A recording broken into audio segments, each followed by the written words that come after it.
ബീഹാറിലെ ബേഗുസരായയിൽ രാഹുൽ ഗാന്ധി നടത്തിയ ഇലക്ഷൻ പ്രസംഗത്തിൽ നരേന്ദ്രമോദിയുടെ 56 ഇഞ്ച് നെഞ്ചളവിന്റെ യാഥാർത്ഥ്യം തുറന്നുകാട്ടി രാഹുൽ ഗാന്ധി.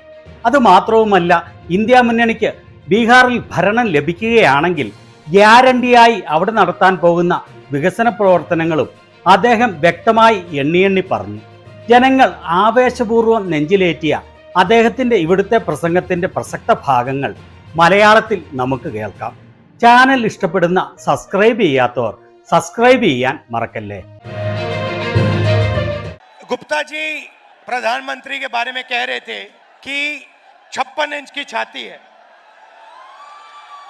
मगर सच्चाई ये है कि आदमी में कितना दम होता है वो छाती के साइज से नहीं पता लगता.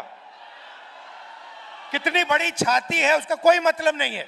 गांधी जी सुपर पावर से अंग्रेजों से लड़े, उनकी कोई इतनी बड़ी छाती नहीं थी, मगर डरते नहीं थे. ഗുപ്താജി പ്രധാനമന്ത്രിയെക്കുറിച്ച് പറയുകയായിരുന്നു 56 ഇഞ്ച് നെഞ്ചളവുള്ള ആളാണെന്ന്. എന്നാൽ സത്യം എന്താണ് എന്ന് വെച്ചാൽ മനുഷ്യർക്ക് എത്ര ചങ്കൂറ്റം ഉണ്ടെന്നുള്ളത് നെഞ്ചളവിൽ നിന്നല്ല മനസ്സിലാവുന്നത്. എത്ര വലിയ നെഞ്ചളവ് ഉണ്ടെങ്കിലും അതിന് യാതൊരു പ്രസക്തിയുമില്ല. സൂപ്പർ പവർ ആയിരുന്ന ഇംഗ്ലീഷുകാരോട് പോരാടിയ ഗാന്ധിജിക്ക് ഇത്ര വലിയ നെഞ്ചളവ് ഉണ്ടായിരുന്നില്ല. എന്നാൽ അദ്ദേഹം തെല്ലും ഭയപ്പെട്ടിരുന്നില്ല.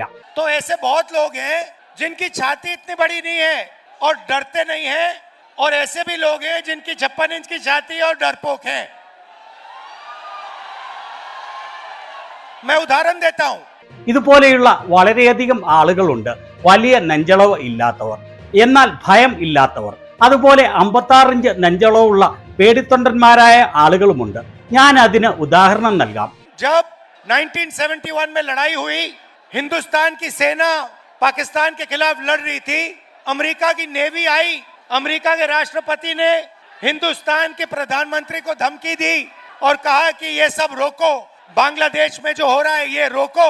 इंदिरा गांधी जी डरी नहीं. इंदिरा गांधी जी ने साफ कह दिया, देखो तुम्हें जो करना है करो, हमें जो करना है हम करेंगे, और उन्होंने करके दिखा दिया. 1971 യുദ്ധം നടക്കുമ്പോൾ ഇന്ത്യൻ സൈന്യം പാകിസ്ഥാനെതിരെ പോരാടുമ്പോൾ അമേരിക്കയുടെ നാവികസേന വന്നു. അമേരിക്കയുടെ പ്രസിഡന്റ് ഇന്ത്യയുടെ പ്രധാനമന്ത്രിയെ ഭീഷണിപ്പെടുത്തി, എത്രയും വേഗം ഈ യുദ്ധം നിർത്തൂ, ബംഗ്ലാദേശിൽ നിങ്ങൾ ചെയ്യുന്നത് നിർത്തൂ. എന്നാൽ ഇന്ദിരാഗാന്ധി തെല്ലും ഭയപ്പെട്ടില്ല. ഇന്ദിരാഗാന്ധി തുറന്നു പറഞ്ഞു, നിങ്ങൾ എന്ത് വേണമെങ്കിലും ചെയ്തുകൊള്ളൂ, എന്നാൽ ഞങ്ങൾ എന്താണോ ചെയ്യാൻ ഉദ്ദേശിച്ചത് അത് ചെയ്യുക തന്നെ ചെയ്യും. അങ്ങനെ ഇന്ദിരാഗാന്ധി ചെയ്തു കാണിച്ചു. अभी ऑपरेशन सिंदूर होता है, डोनाल्ड ट्रंप का फोन आता है, नरेंद्र मोदी जो कहते हैं मेरी 56 इंच की छाती है, घबरा जाते हैं, डर जाते हैं. डोनाल्ड ट्रंप कहता है ये देखो सिंदूर बंद करो, और 2 दिन के अंदर नरेंद्र मोदी ने सिंदूर ऑपरेशन बंद कर दिया. ഇപ്പോൾ ഓപ്പറേഷൻ സിന്ദൂർ നടന്നപ്പോൾ ഡൊണാൾഡ് ട്രംപിന്റെ ഫോൺ വരുന്നു.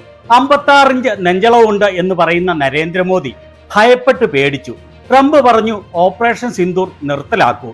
ഇത് കേട്ട് 2 ദിവസത്തിനുള്ളിൽ നരേന്ദ്രമോദി ഓപ്പറേഷൻ സിന്ദൂർ നിർത്തലാക്കി. तो मैं आपको ये बता क्यों रहा हूं, क्योंकि सच्चाई है कि नरेंद्र मोदी जी सिर्फ अमेरिका के राष्ट्रपति से नहीं डरते हैं.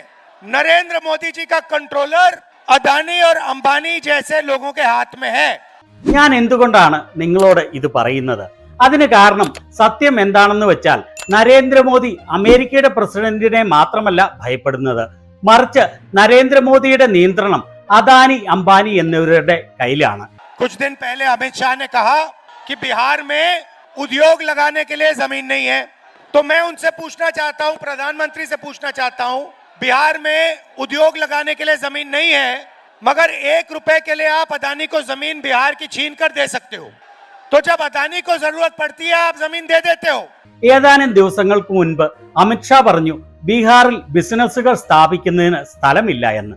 അതുകൊണ്ട് ഞാൻ അദ്ദേഹത്തോടും പ്രധാനമന്ത്രിയോടും ചോദിക്കാൻ ആഗ്രഹിക്കുകയാണ്, ബീഹാറിൽ വ്യവസായങ്ങൾ തുടങ്ങുന്നതിന് സ്ഥലമില്ല എന്ന് പറയുമ്പോൾ തന്നെ ബീഹാറിന്റെ സ്ഥലം അദാനിക്ക് 1 രൂപയ്ക്ക് കവർന്നെടുത്ത് കൊടുക്കുകയും ചെയ്യുന്നു.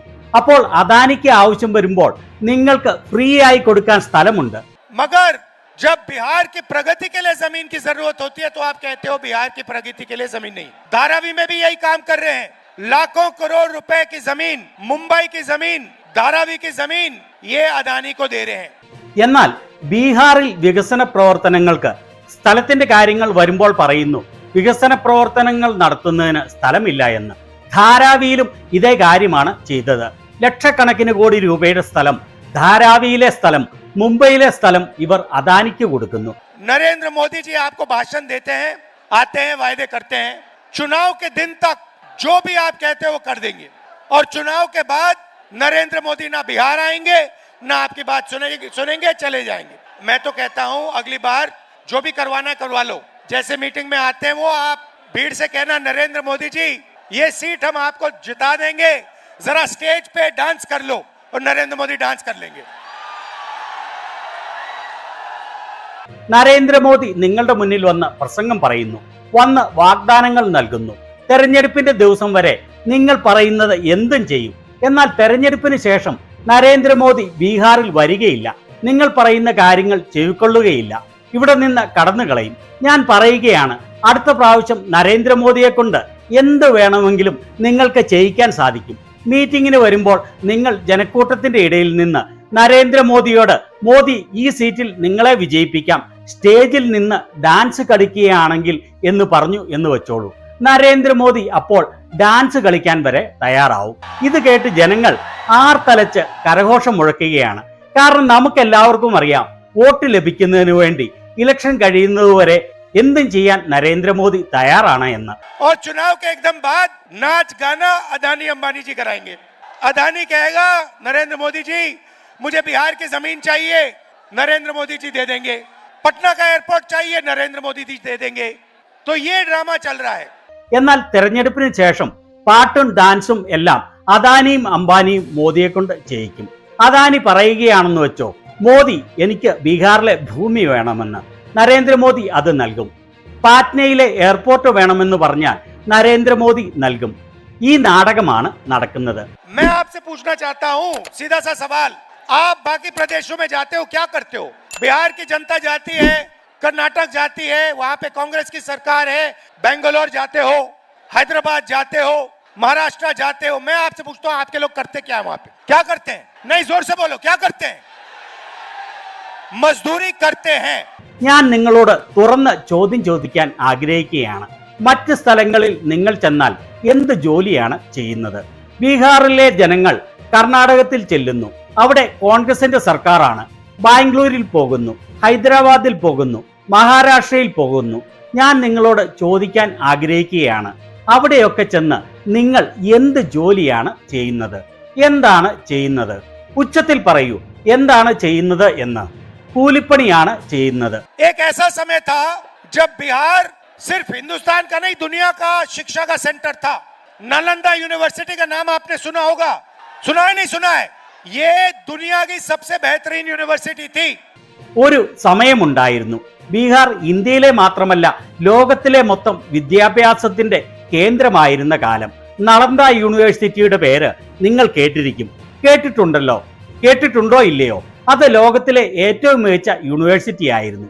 അദ്ദേഹം പറഞ്ഞത് വളരെ ശരിയാണ്. ലോകത്തിന്റെ എല്ലാ ഭാഗങ്ങളിൽ നിന്നുമുള്ള വിദ്യാർത്ഥികൾ നളന്ദയിൽ നിന്നുള്ള മികച്ച വിദ്യാഭ്യാസം തേടി എത്തിയിരുന്നു എന്നുള്ളത് ചരിത്ര സത്യമാണ്. हमारी सरकार थी, हमने फिर से यूपीए की सरकार थी, हमने नालंदा यूनिवर्सिटी को फिर से चालू करने की कोशिश की और फिर से दुनिया का एजुकेशन सेंटर बिहार में शुरू करने की कोशिश की. बीजेपी ने वो सब काम बंद कर दिया.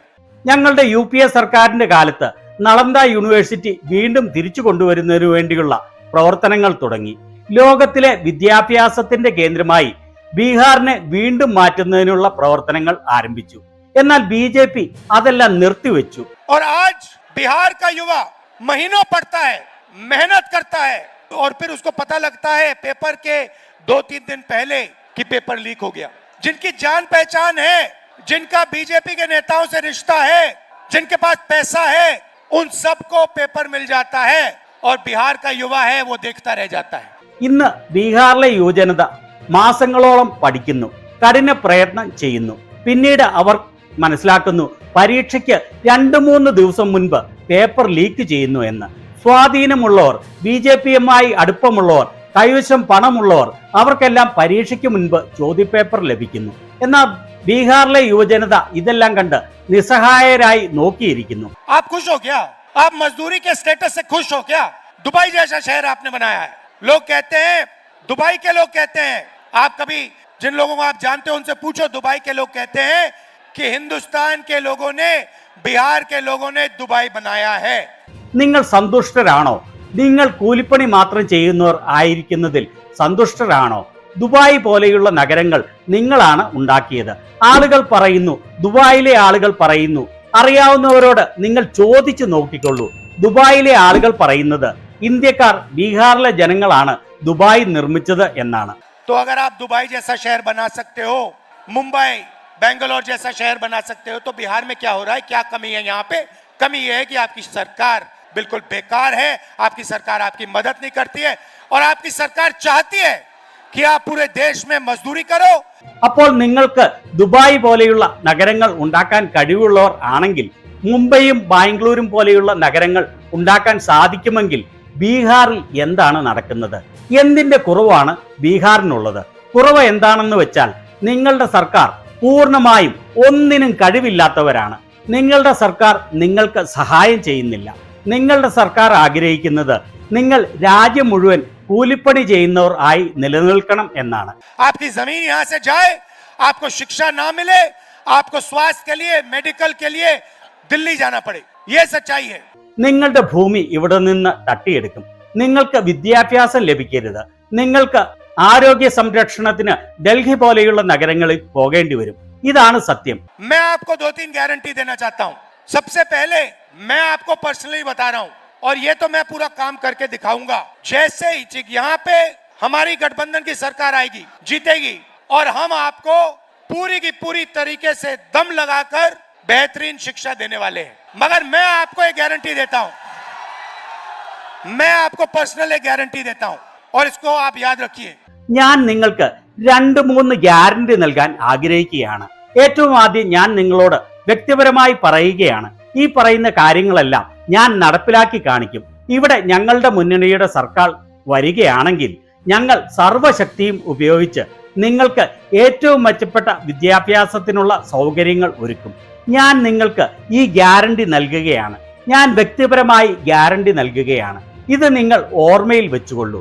जिस दिन दिल्ली में इंडिया गठबंधन की सरकार आएगी, उस दिन मैं आपको बता रहा हूं कि नालंदा यूनिवर्सिटी जैसी यूनिवर्सिटी फिर से बिहार में खोलूंगा.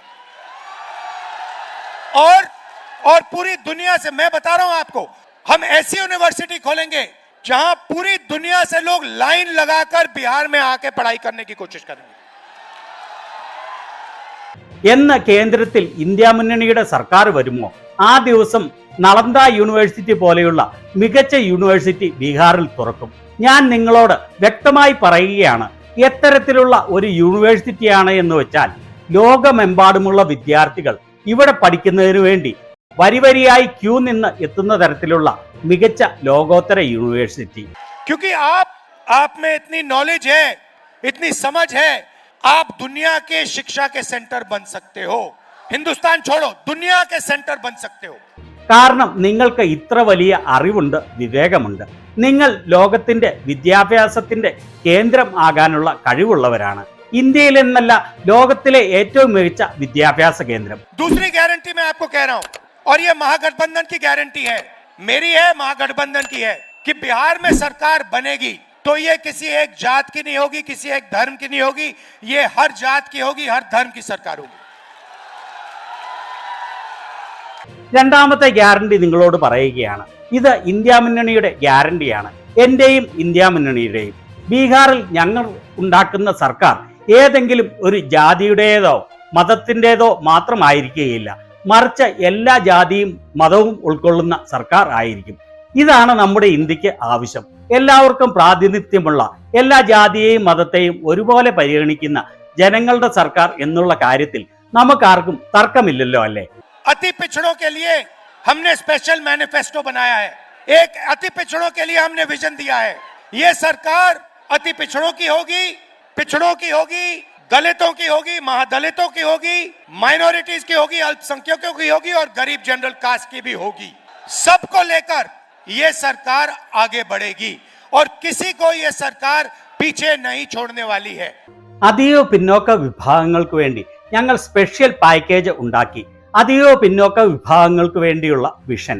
ഈ സർക്കാർ അതീവ പിന്നോക്ക വിഭാഗങ്ങളുടേത് ആയിരിക്കും, പിന്നോക്ക വിഭാഗങ്ങളുടെ ആയിരിക്കും, ദളിത് വിഭാഗത്തിൽപ്പെടുന്നവരുടെ ആയിരിക്കും, മഹാദളിതുകളുടെ ആയിരിക്കും, ന്യൂനപക്ഷങ്ങളുടേതായിരിക്കും, പാവപ്പെട്ട ജനറൽ വിഭാഗത്തിൽപ്പെട്ട ആളുകളുടെ ആയിരിക്കും. അങ്ങനെ എല്ലാവരെയും ഒരേപോലെ ഉൾക്കൊള്ളുന്ന സർക്കാർ, എല്ലാവരെയും ഒരുമിച്ച് ചേർത്ത് ഈ സർക്കാർ മുന്നോട്ടു പോകും. ആരെയും ഈ സർക്കാർ പിന്തള്ളുകയില്ല. रोजगार की बात करता हूं. आप देखिए, नरेंद्र मोदी जी ने गलत जीएसटी लागू की, नरेंद्र मोदी ने नोटबंदी की, और इससे क्या हुआ? इससे हिंदुस्तान के और बिहार के छोटे व्यापारी, स्मॉल और मीडियम बिजनेसेस, ये सब बंद हो गए. ये नोटबंदी और जीएसटी अदानी और अंबानी की मदद करने के लिए की गए थे. ഇനി തൊഴിലിന്റെ കാര്യം പറയാം. നിങ്ങൾ നോക്കൂ, നരേന്ദ്രമോദി തെറ്റായ GST നടപ്പിലാക്കി, നരേന്ദ്രമോദി നോട്ടു നിരോധനം നടത്തി. അതുകൊണ്ട് എന്താണ് സംഭവിച്ചത്? അതുവഴിയായി ഇന്ത്യയിലെയും ബീഹാറിലെയും ചെറുകിട വ്യാപാരികൾ, ചെറുകിട ഇടത്തരം ബിസിനസ്സുകൾ എന്നിവയെല്ലാം അടച്ചുപൂട്ടി. ഈ നോട്ടു നിരോധനവും GSTയും അദാനിയെയും അംബാനിയെയും സഹായിക്കുന്നതിനു വേണ്ടി മാത്രം കൊണ്ടുവന്നതാണ്. क्यों? क्योंकि जो छोटे व्यापारी हैं उनको खत्म करो, इनको परे करो. हमारा फोकस स्मॉल और मीडियम बिजनेस पे होगा. बैंक के दरवाजे हम छोटे व्यापारियों के लिए, स्मॉल और मीडियम बिजनेसेस के लिए और बिहार के युवा एंटरप्रेन्योर्स के लिए खोलेंगे. എന്തുകൊണ്ടാണ് എന്ന് വെച്ചാൽ ചെറുകിട ഇടത്തരം ബിസിനസ്സുകാരെ ഇല്ലാതാക്കണം. ഞങ്ങളുടെ ഫോക്കസ് ചെറുകിട ഇടത്തരം ബിസിനസ്സുകൾ പ്രോത്സാഹിപ്പിക്കുന്നതിൽ ആയിരിക്കും. ബാങ്കുകളുടെ വാതിലുകൾ ചെറുകിട വ്യാപാരികൾക്കും ചെറുകിട ഇടത്തരം ബിസിനസ്സുകൾക്കും ബീഹാറിലെ യുവാക്കളുടെ വ്യവസായങ്ങൾ പ്രോത്സാഹിപ്പിക്കുന്നതിനും വേണ്ടി തുറന്നു കിടക്കും. और सरकार इनकी पूरी मदद करेगी कि आपको बिहार में रोजगार मिले और आपको बाकी प्रदेशों में मजदूरी करने की जरूरत ना पड़े. और आप ये मजदूरी बंद करो और आपको फैक्ट्रीज में अच्छा रोजगार मिले. നിങ്ങൾക്ക് ബീഹാറിൽ തന്നെ മാന്യമായ തൊഴിൽ ലഭിക്കുന്നതിനുള്ള എല്ലാ സഹായവും സർക്കാർ ചെയ്യും. അങ്ങനെ നിങ്ങൾക്ക് മറ്റ് സ്ഥലങ്ങളിലേക്ക് കൂലിപ്പണി എടുക്കുന്നതിന് വേണ്ടി പോകേണ്ടി വരികയില്ല. നിങ്ങൾ മറ്റുള്ളവർക്ക് വേണ്ടി കൂലിപ്പണി ചെയ്യുന്നത് നിർത്തലാക്കും. നിങ്ങൾക്ക് ഫാക്ടറികളിൽ നല്ല തൊഴിൽ ലഭിക്കുന്നത് ഉറപ്പാക്കും.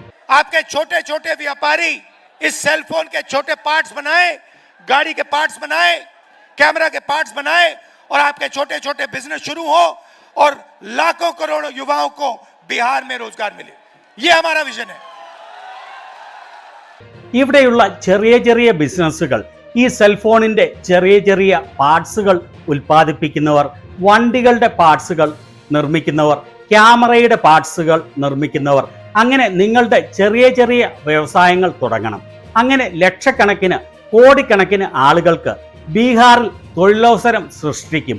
ഇതാണ് ഞങ്ങളുടെ വിഷൻ. और आखिरी बात कहना चाहता हूं, देखिए, चुनाव आते हैं, चुनाव जाते हैं, ये सच्चाई है. मगर एक बात मैं आपको कहना चाहता हूं जो मेरे साइड से है, कि देखिए, जब भी बिहार को मेरी जरूरत होगी, चाहे हमारी सरकार हो ना हो, कुछ भी हो, जब भी बिहार को मेरी जरूरत होगी, आपको सिर्फ कहना है कि राहुल गांधी इधर आओ, हमें जरूरत है. അവസാനമായി നിങ്ങളോട് പറയാൻ ആഗ്രഹിക്കുകയാണ്. നോക്കൂ, തെരഞ്ഞെടുപ്പ് വരികയും പോവുകയും ചെയ്യും, അത് സത്യമാണ്. എന്നാൽ നിങ്ങളോട് ഒരു കാര്യം ഞാൻ വ്യക്തമായി പറയുകയാണ്. എൻ്റെ സൈഡിൽ നിന്ന് നോക്കൂ, എപ്പോൾ ബീഹാറിന് എൻ്റെ ആവശ്യമുണ്ടോ, ഞങ്ങളുടെ സർക്കാർ ആണെങ്കിലും അല്ലെങ്കിലും എന്തൊക്കെ സംഭവിച്ചാലും എപ്പോഴൊക്കെ ബീഹാറിന് എൻ്റെ ആവശ്യമുണ്ടോ, രാഹുൽ ഗാന്ധി ഇവിടെ വരൂ, ഞങ്ങൾക്ക് ആവശ്യമുണ്ടോ എന്ന് നിങ്ങൾ പറഞ്ഞാൽ മാത്രം മതി. और मैं कहीं भी हूं, कुछ भी कर रहा हूंगा, अगर आपका ऑर्डर आया, मैं आपके सामने यहां हाजिर हो जाऊंगा और जो आप चाहोगे मैं करूंगा. आपका दिल से बहुत बहुत धन्यवाद. नमस्कार. जय हिंद. അപ്പോൾ ഞാൻ എവിടെയാണെങ്കിലും എന്ത് ചെയ്തുകൊണ്ടിരിക്കുകയാണെങ്കിലും നിങ്ങളുടെ ഉത്തരവ് വന്നാൽ ഞാൻ നിങ്ങളുടെ അടുത്ത് തീർച്ചയായും എത്തും. നിങ്ങൾക്ക് എന്താണോ വേണ്ടത് അത് ഞാൻ ചെയ്യും. നിങ്ങൾക്ക് ഹൃദയത്തിൽ നിന്ന് വളരെയധികം നന്ദി പറയുന്നു. നമസ്കാരം. ജയ് ഹിന്ദ്. ഇങ്ങനെ ജനങ്ങളോട് നിങ്ങൾക്ക് എപ്പോൾ ആവശ്യമുണ്ടോ, അത് ഞാൻ അധികാരത്തിൽ ആണെങ്കിലും അല്ലെങ്കിലും നിങ്ങളൊന്ന് വിളിച്ചാൽ മാത്രം മതി, ഞാൻ ഇവിടെ ഓടിയെത്തും. അത് എൻ്റെ വാക്കാണ് എന്ന് ആത്മാർത്ഥമായി പറയാൻ ഇദ്ദേഹത്തിനല്ലാതെ വേറെ ആർക്കും ഇന്ന് ഇന്ത്യയിൽ കഴിയുകയില്ല എന്ന് ഉറപ്പാണ്. അതുപോലെ രാഹുൽ ഗാന്ധി ഇത് പറയുന്നത് വെറുതെയല്ല എന്ന് നമുക്കെല്ലാവർക്കും അറിയാം. കാരണം പറഞ്ഞാൽ വാക്ക് പാലിക്കുന്നവനാണ്. അതേപോലെ ചെയ്യുന്നവനാണ് അദ്ദേഹം. രാഹുൽ ഗാന്ധിയുടെ ഈ പ്രസംഗത്തെക്കുറിച്ച്, ഈ ഗ്യാരണ്ടിയെക്കുറിച്ച്, എപ്പോഴൊക്കെ നിങ്ങൾക്ക് ആവശ്യമുള്ളപ്പോഴും ഓടിയെത്തും എന്ന് പറഞ്ഞതിനെക്കുറിച്ച് നിങ്ങളുടെ അഭിപ്രായം എന്താണ്?